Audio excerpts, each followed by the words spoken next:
See, we live out on Camp 9 Road, which meanders down and down for 9 long miles until it hits the Stanislaus River. The camp the road is named after was the site of an old powerhouse that used to be down there. Some years back, though, they got the Spicer Dam up and running and the spillway tunnelled through the mountain, but where it comes out of the hillside, you will still see the rotten concrete foundations and spillways when you go down to Clark's Flat for a swim. Ours is not even the last house on the road, but people seem to think there are no houses here at all, that it is a howling wilderness. They will come driving out here in the dark days after Christmas more often than other times and dump unwanted pets, like cats or dogs or rabbits, anything, entire litters sometimes. Maybe they do not have the heart to take them to the SPCA or put them down themselves. Perhaps they make themselves believe that turning these creatures out into the wild will restore them to their native element and that they will be just fine. Abandoned pets are never fine, though.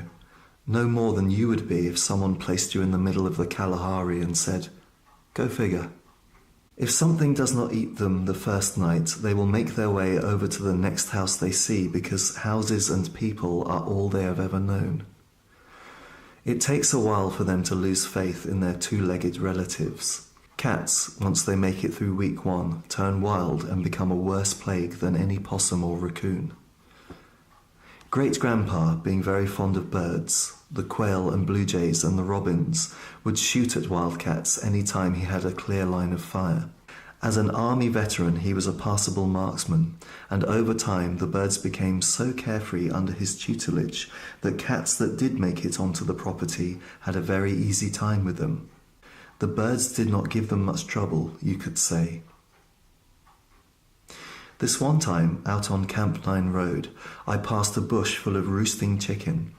Someone had ditched them on that road, and here they were, fat and sassy on their makeshift perches, watching me go past without being ruffled in the least. These chickens had never seen a coon in their lives, to say nothing of coyotes. They were a sight in the world, roosting complacently towards certain doom in the buckbrush, and it was the last I ever saw of them. Our house, though, if you lived around here, you would have noticed it for sure when passing by. There did not used to be another house within a quarter of a mile.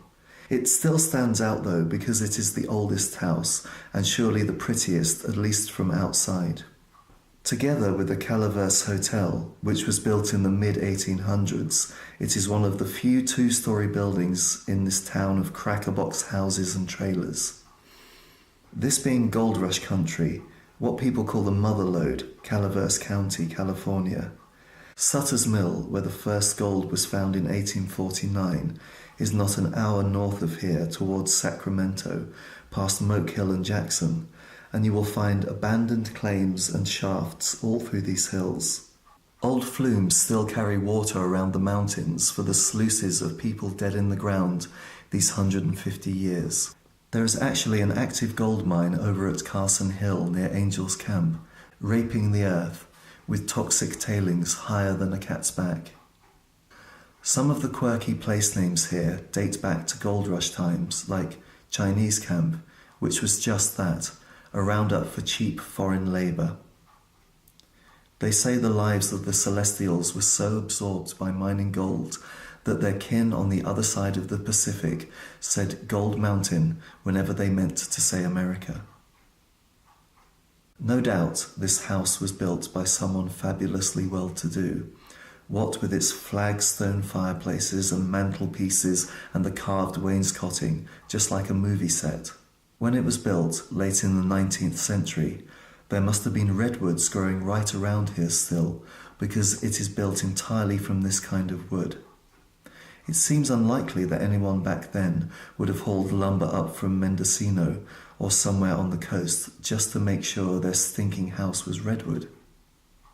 Up Highway 4, past Arnold, there is actually a last stand of sequoias. The trees so rare now that they were turned into a state park, and you can buy a trail map and hike in it. My classmates used to go there to make out. It is something of a landmark, this house is. In summertime, like during the frog jump down in Angels, people come out to see it, tourists mostly. They never come into the yard or ring the bell. Maybe they think we too are fabulously well-to-do, when actually great-grandpa must have picked the whole shebang up for a song, back in the 30s when living in old houses had gone out of style, or else because the owners had fallen on hard times. Those were the days of the Depression, I learned in school. Then again, maybe it simply was not worth more, because as soon as you are inside you will see that there is no right angle anywhere, that all the walls are out of plumb, that there are nooks and crannies that make no sense, and steps and thresholds that will trip you in the twilight of the hallways. While built on something of a hill, the house has a raised foundation like a car on blocks, like all the houses here. It keeps out snakes and termites while letting kids and newts hide from the heat or from the grown-ups' mischief. Summertime brings a cesspool odour to the house that is caused by plumbing ancient as the hills. Also, there is this musty dog smell that lingers, though there has been no dog here in the house in living memory. In the wintertime, the house is damp and impossible to heat, and Grandma Lillian does not even bother to fire the stoves anymore, except the range in the kitchen and sometimes the fireplace in her study. The flues are old, to where she would not trust them, she says, but it is really just to save herself the trouble of hauling firewood and the expense of buying it and cleaning out the stoves, I think. The bathrooms are tiny, the kitchen is humongous. All rooms upstairs and downstairs are odd-shaped, cast in an underwater light that is perhaps explained by the gauze curtains Grandma hung. Not that the mahogany furniture is very helpful in brightening things up. At the price of making the place gloomy and its people sullen, the murky light does keep the house cool up into the 80s. Out by the road you will find an old granary or root cellar built of field stones where Natalie and her sister Marie used to play, but which even at the time was not used except to store things Grandma did not want to throw away quite yet. A way station for junk, halfway between the house and the road where the dump truck stops. Oblivious to the granary's messy bowels, a walnut leans over it, as if the two had gathered there for a picture postcard just waiting to be shot.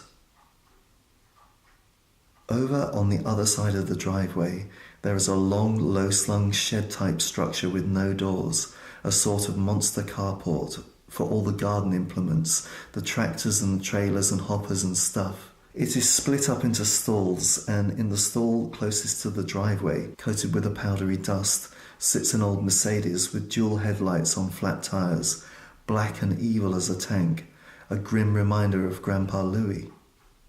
Out back lies an enormous garden where lanky people with long hair and tie-dyes tend the beds, hacking themselves closer to Satori.